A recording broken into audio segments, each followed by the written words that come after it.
Hola chicos, Historia del Arte y de la Cultura 94. Nos habíamos quedado en el vídeo anterior con la docencia, con la transmisión de la cultura y de una forma ya reglada. El Renacimiento carolingio fue el que empezó las escuelas ligadas a los centros religiosos, ligadas a las parroquias, a las catedrales, a las sedes episcopales, etc. Y con el tiempo surgirían las universidades, porque la universidad es también una creación de este tipo, originada por la Iglesia. Luego tomarían otros rumbos, etc. Dicen, todas las escuelas del imperio se enseñaban las 7 artes liberales. Las 7 artes liberales. 1, 2, 3, 4, 5, 6, 7. Artes liberales. Agrupadas también en esa dico que perdura hasta hoy. Oye, ¿a ti qué te va a ir? Las mates no, yo cogeré una carrera de letras. A mí me van las ciencias, la mate, la física. Bueno, pues esa misma polaridad existió ya entonces. El trivium,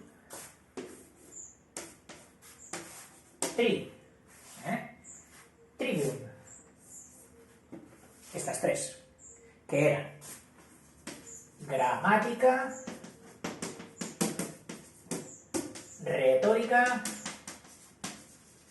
Recuerda que esta fue muy importante en Roma y en Grecia, la retórica, y todavía ahí tenía mucho que ver. Y la dialéctica, que nosotros lo podemos asimilar más con la lógica. Con la lógica.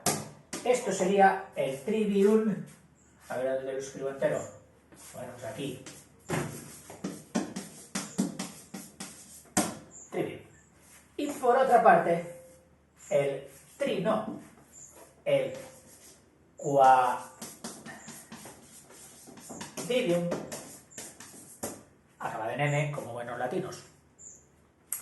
Porque todo esto, por supuesto, se daba en latín. Oiga, pero las lenguas romances iban apareciendo ya, pero totalmente desconectadas de la cultura. El latín seguía siendo. Y todo el que quería entrar en una de estas escuelas, lo primero que tenía que hacer era olvidarse del romance que podría haber estado hablando, francés naciente, italiano naciente, castellano naciente, olvidarse e ir a aprender latín.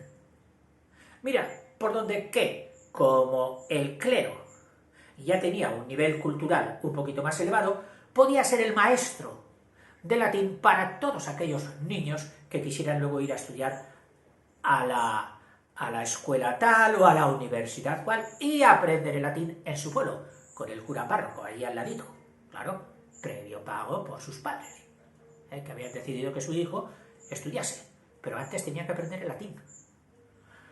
¿Era un condicionante que restaba? Pues sí y no, porque el cuadril unificaba toda Europa y hacía que fuera la lengua universal del saber, y el niño o el estudiante que había empezado en un pueblecito de Salamanca podía ir a estudiar a otras universidades famosas, las universidades de Europa, de Lovaina, de la Sorbona, de París, etc. Solo sabiendo latín. La gente de la calle ya hablaba otras cosas, pero en la universidad solo se hablaba latín. ¿Y qué costó enorme? Ya has visto la historia de la literatura en la serie, que allí estuvo luchando a brazo partido Jovellanos y compañía por lograr que se metiera la lengua romance en las escuelas, en las universidades. O sea que eso costó muchísimo. Bueno,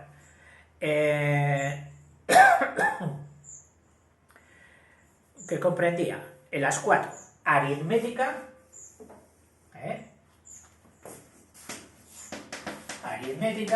para los que sería las matemáticas basadas en los números, la aritmética, incluida ahí el álgebra, pero que todavía estaba naciente. Vendría luego, a través de los Pirineos, de la dominación árabe, a su vez traída de Oriente. Bueno, pues eso sería la aritmética de los números. La geometría, mucho mejor de entender, el mundo de las líneas, de los ángulos, etc. Luego, la astronomía, movimiento de los astros, astronomía, y música. Oiga, fíjese, la han puesto con las ciencias, no con las letras, la música. Y es que la música tiene una estructura de concepción de lo que es en sí plenamente matemática. Plenamente matemática. Seguimos. Gracias a los hombres cultos del Imperio Carolingio se desarrolló el arte de transcribir manuscritos. Oiga, ¿eso es un arte? Pues lo hicieron un arte. El arte de transcribir, de pasar de uno a otro nuevo. Crear libros, transcribir. Y la formación, por lo tanto, de los depósitos donde iban a parar esto, que fueron las bibliotecas. Una serie de monjes instruidos por Alcuino, el gran ministro de Carlomagno, y especializados en el arte de transcribir manuscritos, recorrieron las bibliotecas de Italia y de la Gran Bretaña, haciendo numerosas copias de las obras de los autores latinos, del mundo clásico, y de los padres de la Iglesia, pero mucho más de los padres de la Iglesia, a fin de que estos libros fuesen fácilmente legibles, puesto que ya hemos dicho en otro momento que la caligrafía se había depauperado de tal manera que era muy difícil leer. Todavía hoy, en el siglo XX y en el siglo XXI, no sé si se sigue dando, cuando vas a los registros donde se registran, por así decir, las propiedades, los amanuenses, los escribanos, elegidos al principio, supongamos, por su buena letra, luego con el tiempo y la deformación se va haciendo una letra, y cómo cuesta leerla a veces. Claro, una vez que ya te impones en ese tipo de escritura, ya lees más fácilmente, pero al principio, pues no digamos en aquel tiempo. A fin de que estos libros fueran fácilmente legibles, se reformó y perfeccionó la escritura. Se inventó la caligrafía, que había llegado a ser casi ilegible. Esto no hay quien lo lea. Bueno, letra de médico. Pobres médicos. De algunos monasterios salieron manuscritos admirables. O sea, llegaron a hacer un auténtico arte. Oiga, y aquello ya no fue pasarse. Bueno, tú sabes que hay cosas que se empiezan haciendo porque son útiles. Pero luego, el perfeccionismo humano, que también existe la desidia y el abandono y el hacerlo peor, como puede verse en algunos cuadernos de niños que empiezan en la primera página del cuaderno, pasas a la segunda y ya, pasas a la última, pasas a la 15 y ya, ¡oh, qué asco! Fíjate si existe la decadencia en una persona. Bueno, pues también existía la otra actitud, la de hacerlo mejor, la de perfeccionar. Hoy me ha salido una mayúscula al principio y otro dice, pues yo la voy a hacer mejor todavía. Y entonces para la letra inicial, la mayúscula, eran algunos auténticos cuadros. Solo una letra, un auténtico cuadro. Y utilizaban los mejores colores y todo esto. Sobre todo, uno que la humanidad había utilizado desde el principio, que fue el famoso rojo de Minio, que tiene procedencia etimológica del río Miño, en Galicia. El Miño. No significa que este nombre fuera el del Paleolítico cuando lo utilizaban, que ya lo utilizaban. El Minio. El Minio, que sabemos que es del plomo, un óxido de plomo, tetraóxido de plomo. Que en realidad es una unión de dos óxidos. Esta es la conjunta, pero en realidad era el óxido plumboso, donde actúa con valencia 2, más o con, al mismo tiempo, será simultáneamente con el plúmbico, con el PbO2, donde el plomo actúa como 4. Y entonces la fórmula cuantitativa total daba esta, el minio. El plomo, tú sabes que es peligroso para la salud, porque ese átomo tan pesado con el que la evolución no ha estado muy en contacto, pues los organismos no han aprendido a estar con él, no han aprendido ni a asimilarlo, ni a eliminarlo. Y si se te mete, pues puede liarla parda, como dicen aquí, de tipo cáncer, etcétera. Incluso hay una enfermedad que se llama la plumbitis, que viene de ingerir plomo. Oiga, ¿y cómo puedo ingerir plomo? Yo no me pongo a chupar las cañerías de plomo, que por cierto han sido casi, se están erradicando casi todas, se están sustituyendo por el cobre, por el plástico, pero se quitan todas. Porque claro, siempre algún átomo de plomo se suelta y va en el agua y luego tú lo tomes.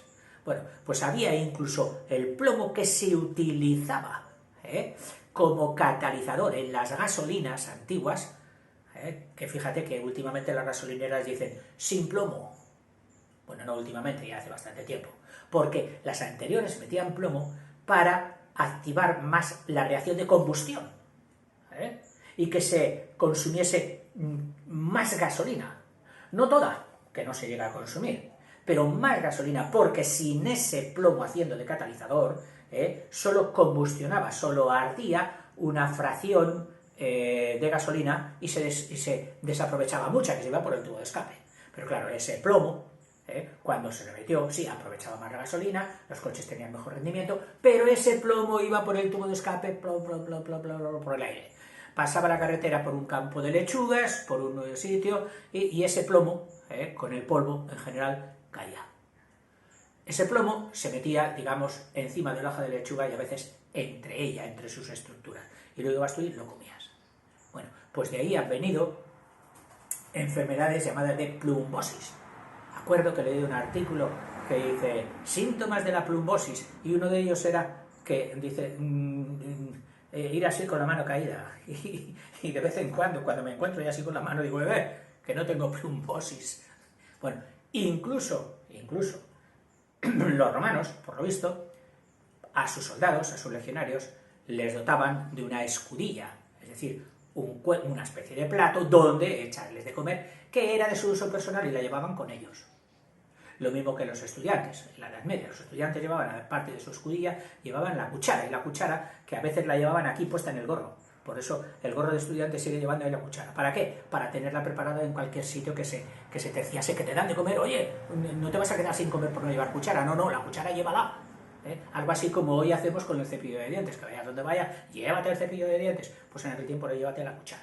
Bueno, pues dicen que las escudillas de plomo, porque eran de plomo, del Imperio Romano, les fue causando plumbitis, les fue causando esa enfermedad, y que fue la causa del menor rendimiento, de menor potencia de las legiones humanas, de las legiones romanas. Este sería un caso típico del, ¿cómo se dice?, del aleteo de la mariposa, que una pequeña causa puede desencadenar la caída de un imperio o el choque de dos mundos.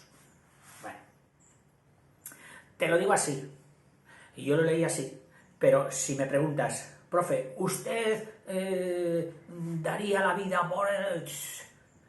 Seguro que han aparecido otros estudios que lo ponen en solfa o dicen esto hasta cierto punto, que también hubo otros factores más influyentes que esto. Bueno, por ahí tenemos el minio.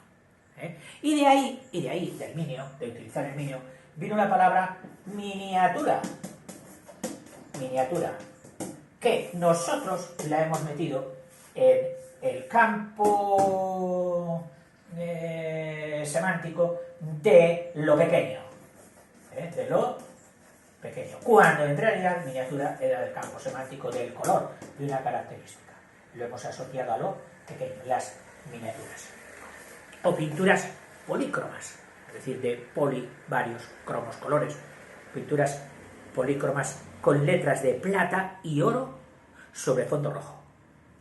Esta humilde labor de copia, de los copistas en los monasterios, etc., en aquellos tiempos en que no se conocía la imprenta, tiene un valor extraordinario. Gracias a los monjes copistas, a los que quiere dedicar aquí una frase laudatoria, aumentó el número de libros. Entonces, muy escaso, tener un libro era tener un tesoro, no como hoy, que con el advenimiento de todo el almacenaje informático y el soportes electrónicos ha hecho que los libros y nos encontramos con casas de ¡ay, ¿quieres libros? Tiran libros, en tal sitio han dejado libros, han tirado libros. En aquel tiempo eran tesoros. En poquísimas casas había un libro y lo guardaban como en paño. Fuese de lo que fuese. A lo mejor estaba en latín y no sabía leerlo nadie ni entenderlo nadie, pero tenemos un libro. Sigo. Dice, facilitándose la difusión de la cultura y se salvó el tesoro literario de la antigüedad, que pudo llegar hasta los tiempos modernos.